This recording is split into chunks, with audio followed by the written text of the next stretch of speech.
Every emerging nation has a song to sing. As European Cities Marketing gathered to discuss the challenges facing its Marketing and Convention Bureau, its host St. Petersburg laid out the red carpet at the Presidential Palace. The warmth of the Russian hospitality underlined to the city marketeers that competition for meetings from emerging nations is stronger than ever. But as these marketeers debated the structural shift in the public-private financing of City and Convention Bureau, a second challenge from the emerging states was waiting in the wings. We know that over the past decade there's been a discernible year-on shift in sources of funding away from the public sector towards earned income and private sector contributions, so that a decade ago it was around 60% average funding of a city tourist office and convention bureau. It's now much more nearer the 50 mark. We're a good mix. We're a public-private partnership, so we got about 40% of our budget comes from public partners, and the remaining 60% comes from private. Our board is also about 50% private and public partners, so it's a good mix. And I think, especially from what I know, those really successful organizations is where there is a good mix of public and private involvement. The meetings industry in Norway decided that they wanted a national convention bureau that were no dependent on the income from the government, so that everything is market driven and everything is driven by their needs. It's all about our owners' money. We are talking about ownership, not membership here.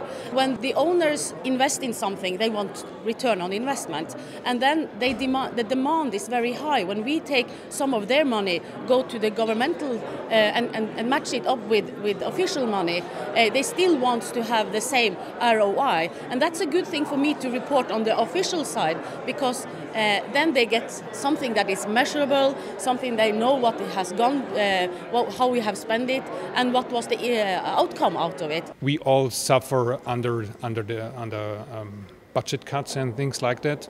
So what we need to deliver is more output with less money.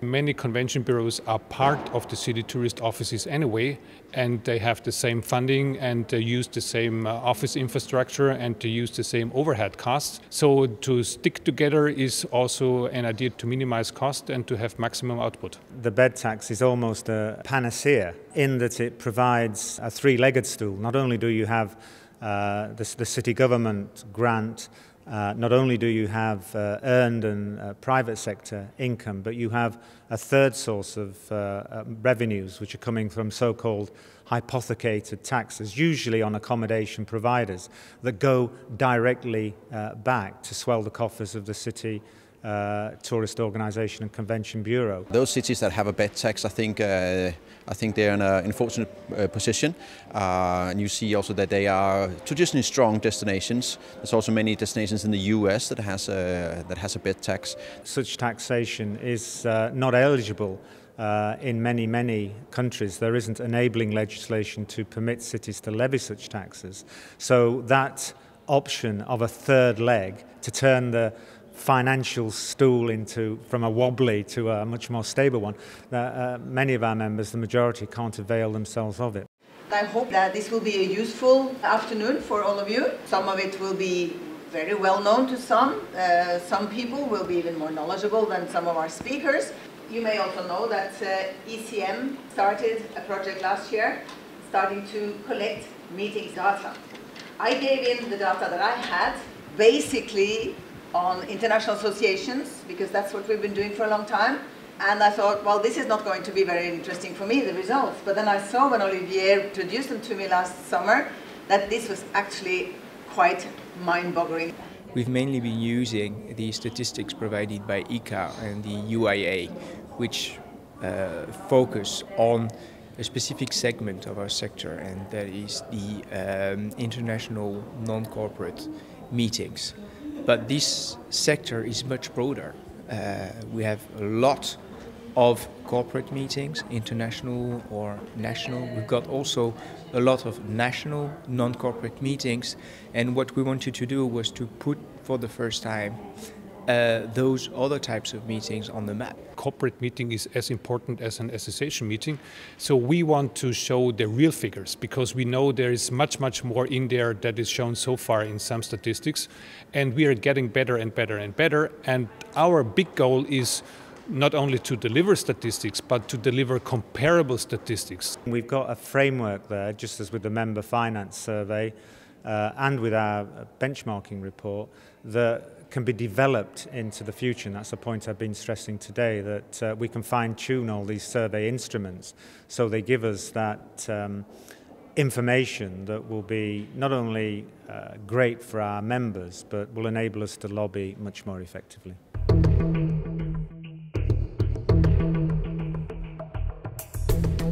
For at least the last decade, major pharmaceutical companies, also known as Big Pharma, have relied heavily on pharmaceutical products which generate sales of at least $1 billion per year. The patents for these drugs were granted back in the 1990s. Now, 20 years later, the patents are expiring, and less expensive generic, chemically identical products can be produced. So, although the pharmaceutical industry has increased its research and development expenditure considerably, there aren't enough new products with blockbuster potential in the pipeline to replace the ones that have lost patent protection. Medical associations, scientific associations in the healthcare sector have traditionally been reliant on the support, whether it's through sponsorship, exhibition, or sponsoring attendees to come to their events coming from those sectors. And that model has to change. The pipeline of products to fund it is changing. The compliance around what interactions between healthcare professionals, whether it's device or pharma companies, and the professionals in the sector have changed. And the events that we organise have to reflect those restrictions and limitations. They have to find new formats for the meetings and conventions, and it's a challenge, yes, but I think we have also a lot of possibilities for us as a convention bureaus in Europe.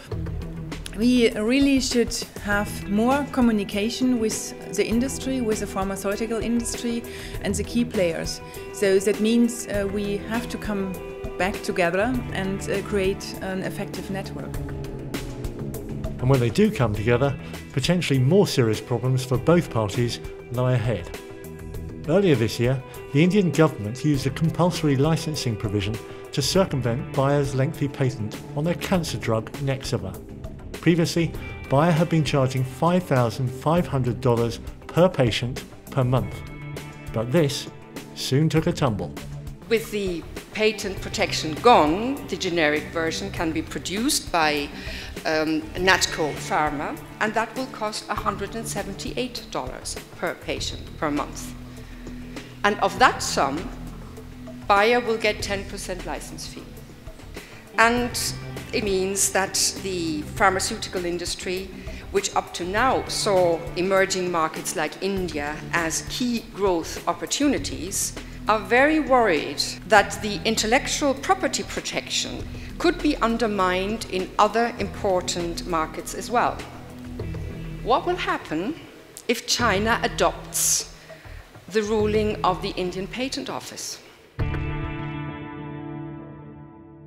Wherever you are in Latin America, if you ask someone to give you one name illustrating the Congress business worldwide, they all will say Irene Garrigasa. Wherever you are,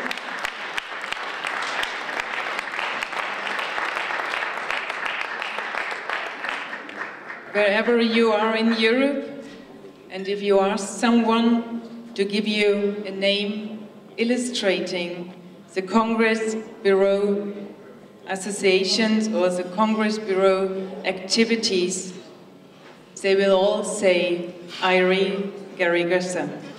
On behalf of all of us, a very, very big bravo, merci, thank you, herzlichen Dank, and a big hug from all of us. Thank you, and we will miss you.